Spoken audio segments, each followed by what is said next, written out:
Hey, before we dive into this week's episode, do you mind taking 5 seconds of your time to rate and review us on your favorite podcast platform? It will really help other people find this podcast, and I would also love your feedback.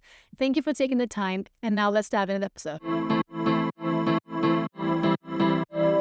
Hello and welcome to the Marketing Women podcast. I'm your host, Samisha Khannan, and it's great to have you here. Are you looking to move into marketing or want to learn marketing from scratch? We discuss all things marketing, analytics, business, personal branding, and much more in a way any layman can understand. If you're new here, make sure to follow along and get on that email list by visiting anushakhannan.com/email list. Follow at AnushaRK on TikTok, tag us on your stories, would love to see that. And now let's dive in. In today's episode, we are going to talk about the power of sentiment analysis in marketing.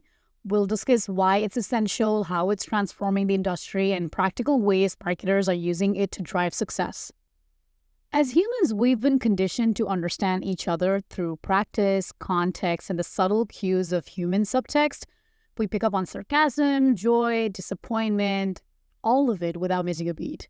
But what happens when we need to understand not just one person, but thousands or even millions? When we sort of face not just a single conversation, but a vast sea of opinions across social media, reviews, and forums.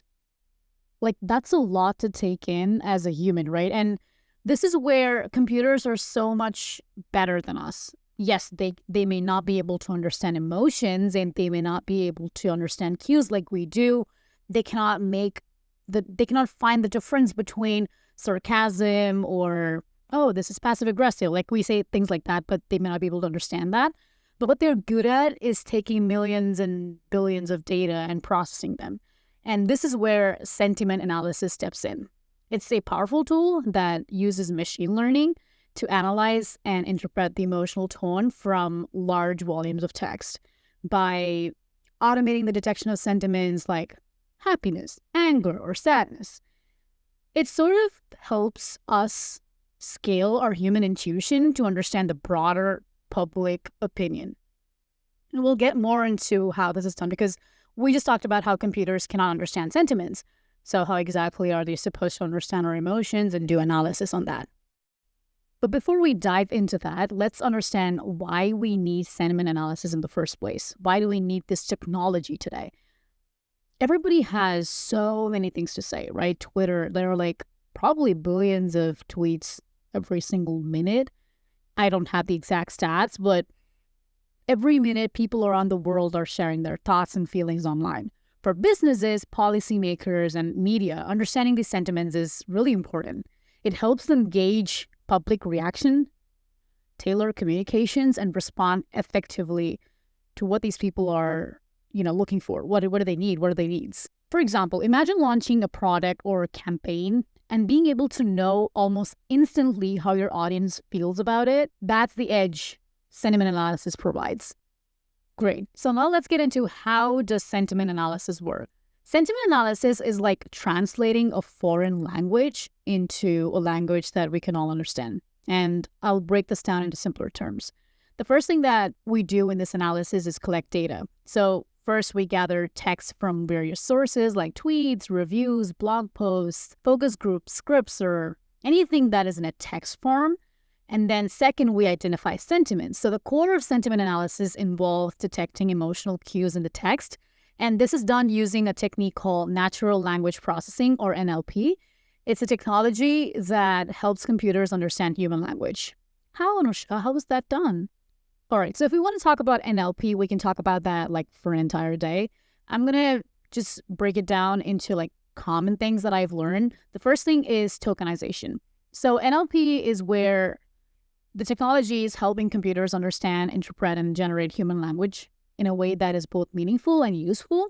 And tokenization is the first step in natural language processing. So this process involves breaking down a text into smaller pieces called tokens. And it can be as small as words or as big as sentences. For example, the sentence, I love ice cream, could be split into tokens like I love ice cream. The second step is parsing and part of speech tagging.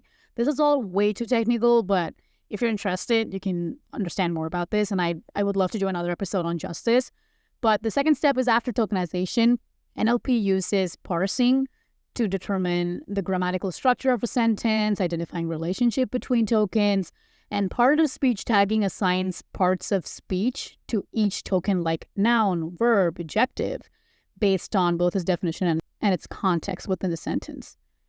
There are way more steps here, and we don't have to get into that because that's a lot. We'll just focus on what sentiment analysis is. But NLP is how computers understand what humans are actually talking about. So going back, we were saying that the first step is collecting data for sentiment analysis.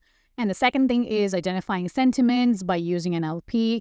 And the third thing is classification. So once emotional cues are detected, the text is analyzed to classify sentiments. Typically, this is how it would work. Let's say that we have positive sentiments. So words like love, happy, excellent, marvelous could signal positive emotions. For example, a tweet saying, I love Instagram better than X would be classified as positive, not for X, but, for Instagram. And negative sentiment is, on the other hand, words like hate, bad, terrible, indicate negative feelings, right? A review stating like, I hate X would be marked negative. For X here, it's definitely difficult. The third thing is neutral sentiments. Sometimes texts are just neutral. They have no emotions whatsoever. So it's like, oh, this product was delivered on Tuesday. Like, is that a good thing or a bad thing? It depends, right? So it's a neutral sentiment. This classification is so important because it helps you summarize way too many amounts of data to understand public opinion or even look at trends quickly and accurately. Let's say that you have a classroom full of students and you're trying to get feedback on how you've been this semester as a professor. With that data too, you can actually understand what the class must have felt like that entire semester. The students, what they must have felt like the entire semester by doing a sentiment analysis. It's kind of like, it is a qualitative research, but it's more analytical and it's more interesting. It's like the advanced version of doing focus groups, but then we're just doing analysis on it. So let's talk about where and when we use sentiment analysis, especially in marketing. It's used across a lot of domains, but marketing teams evaluate campaign success, customer service departments improve their interactions.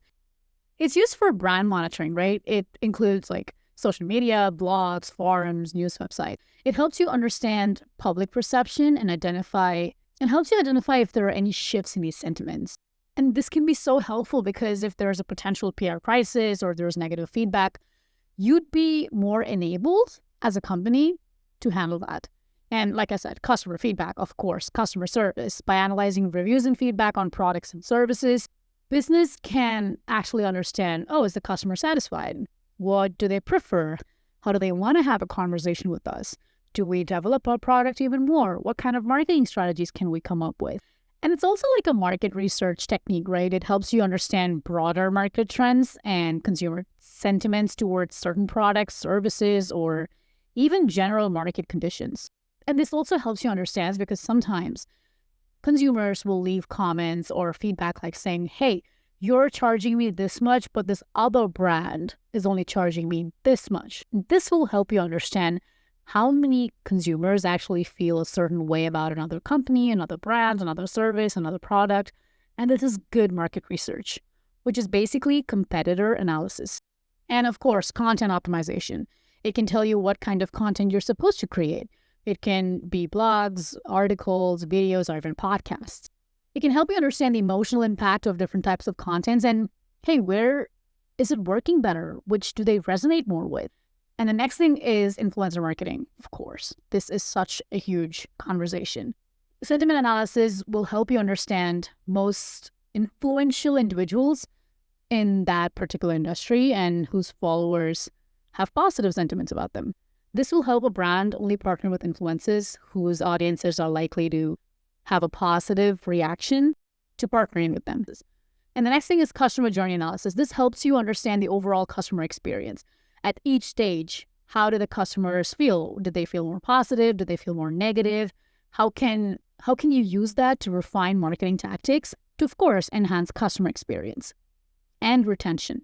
Let's not forget about retention. And the last thing is product launches, which is such a huge thing, right? So when you're announcing that you're going to do something big, how people react to that can make or break your marketing strategy. It's so important to understand this to have a good marketing strategy. These are just a few examples. There are other, even like financial analysts gauge market sentiments to predict trends.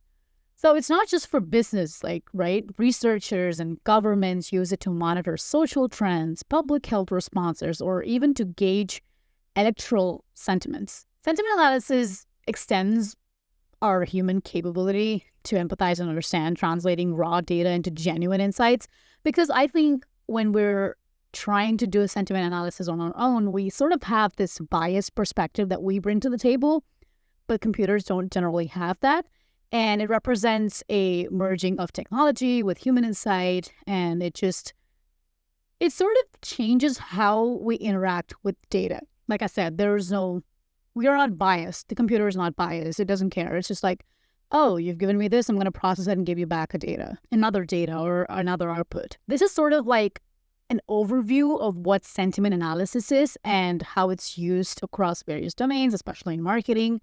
I would love to dive a little bit deeper into this because I've used Python to do fun projects, and it should be out on my website pretty soon. So if you've not checked out my website, if you're not on my email list, go ahead and subscribe. It's anushakannan.com/email list. You should be on it. And yeah, that's a very quick episode on what sentiment analysis is. And let me know if you want to hear more. And I can definitely dive a little bit deeper into that because I do love sentiment analysis. That's all for today. Hope you found it useful. Please feel free to reach out to me on LinkedIn or email me at tmw@anushakannan.com. Follow me on LinkedIn to never miss my journey, and I'll see you in the next episode. Peace.